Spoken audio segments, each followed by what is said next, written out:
Of all the gravel bikes we've tested on Road CC last year, the Cannondale Topstone Lefty 1 was the money no object pick. This bike won our Benchmark Gravel Bike of the Year award, and it's a real technological powerhouse. We're going to delve into the Topstone and explore the tech that makes this bike unique. Before we do though, remember to subscribe and then hit the bell icon so that you get notified every time we upload a video to the channel. There's some great stuff coming up, I promise that. Now, Road CC's Bike of the Year awards are only given to bikes that our tech team have independently reviewed. There's a link to our bike reviews in the description. These are bikes we've spent time with and put the miles into, so you can be sure that this is advice that you can really trust. Each year we sit around over Christmas with the sherry and the mince pies on the go and work out which bike goes where in the final shakedown. Sadly, there's not been so many opportunities to get together this year for obvious reasons. And so, well, coming together for these videos has been complicated too. So now I'm going to hand over to Liam and Dave. They're getting cozy in the Road CC club room. They're going to take a closer look at the Topstone Lefty 1 and what makes it so special.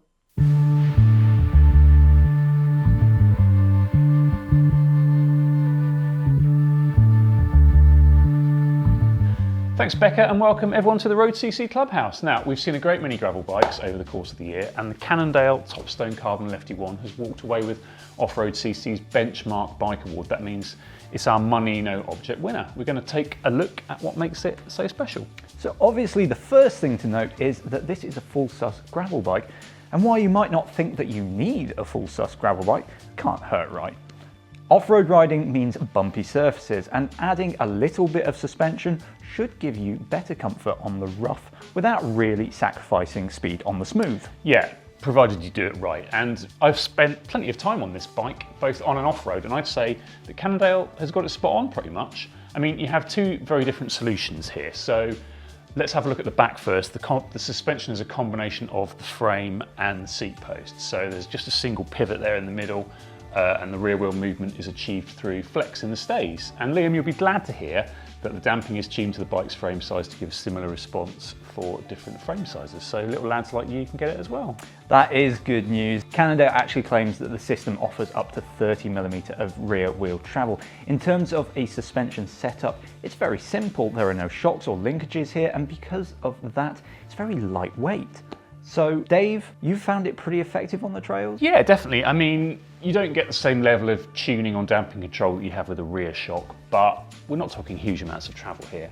And when you're riding this Topstone, it doesn't feel like it has rear suspension, it just feels comfortable. I mean, there's no feedback under pedaling or anything like that, and the bike behaves just like a rigid bike when it's under power, really. Okay, well, if the suspension at the back is simple enough, the opposite is true at the front. You're getting a Lefty Oliver fork on this bike, which is specifically designed for gravel riding, and like the frame, it offers 30mm of travel. What's the process of adjusting to a Lefty fork like, Dave? Well, I've had no issues with the Lefty being stiff enough to track effectively, and if you didn't look at it, you wouldn't know it was a single-sided fork at all. And there are advantages. I mean, the mud clearance obviously is fantastic, especially on this side, and you can fix a flat without taking your wheel off, which is novel until you realise that you're just fixing a flat, and that's pretty dull.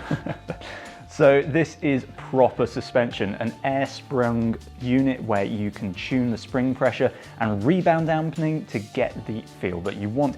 Did you find that you had to play around much with the fork to get it to feel right at all? No, not really. I mean, getting the pressure right for off-road means that on the road you get a little bit of wallow when you're out of the saddle. But with only 30mm of travel, it's not really that much of an issue. And if you prefer, you can lock the fork out using the lever there on top of the fork blade. So Cannondale has crammed plenty of tech into the Topstone, but all that would be for naught if the bike wasn't any fun.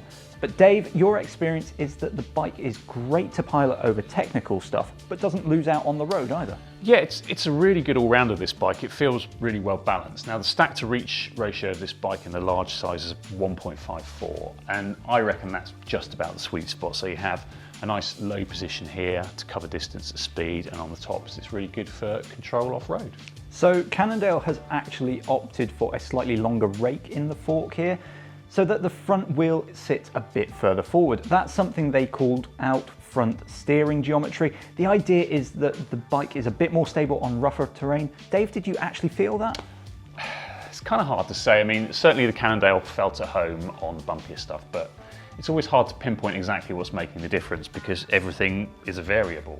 So I'd say it's probably more to do with the big chamber tyres and the suspension than it is with that geometry. But the Topstone's very capable on terrain that's beyond the comfort zone of many gravel bikes. Oh, that is good. And if you do plan on testing the Topstone's limits, then it's designed to work with an internally routed dropper post too. If you're running mechanical 1x drivetrain, then it's possible to use the redundant left-hand shifter to activate the dropper.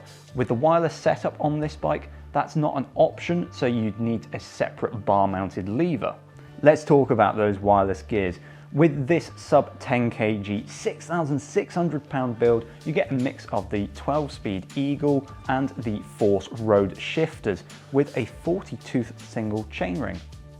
Its top-end gear and the all-road and mountain bike components, well, they're designed to work together. Dave, did you find that they behaved well? Yeah, they work really well. So that huge 10 to 52 cassette gives you a really good range. The top gear isn't huge, but I've been out with mates on road rides, kept up on the fast stuff fine.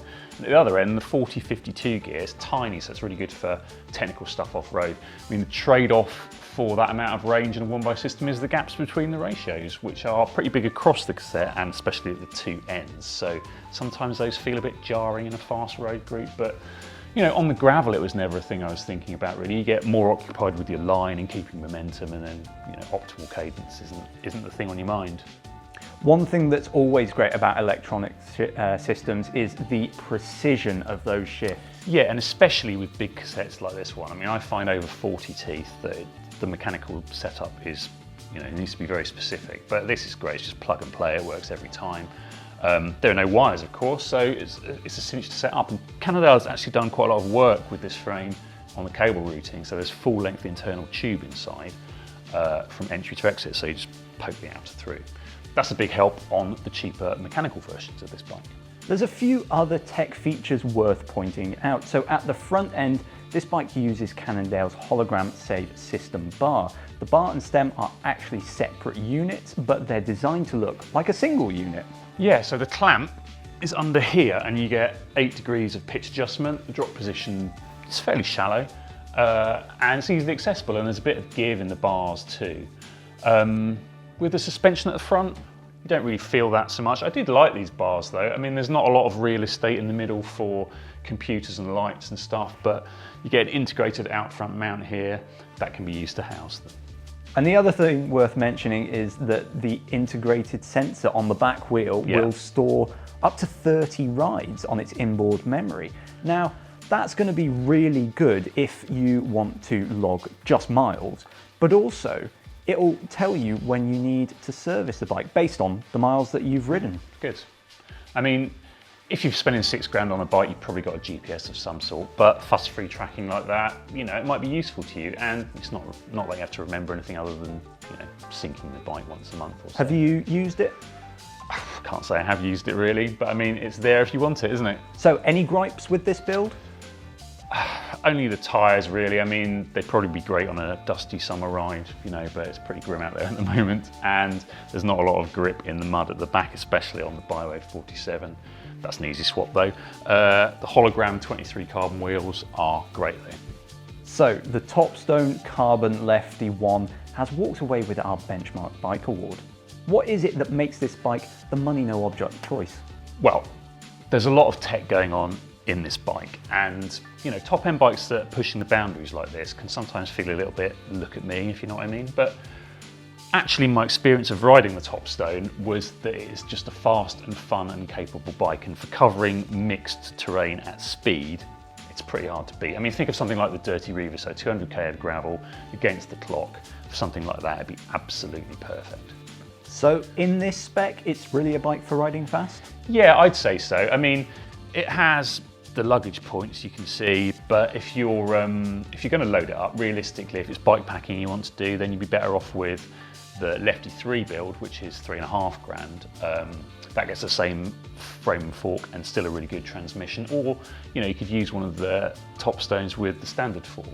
This benchmark build is really. It's for going flat out, and it's brilliant when you do that. Well, thank you very much for watching. If you have any questions about this bike, Dave has spent loads of time riding it, so leave them in the comments below. He'll be happy to answer them. Yeah, and don't forget to like and subscribe for more videos like this on Road CC. Cheers for watching.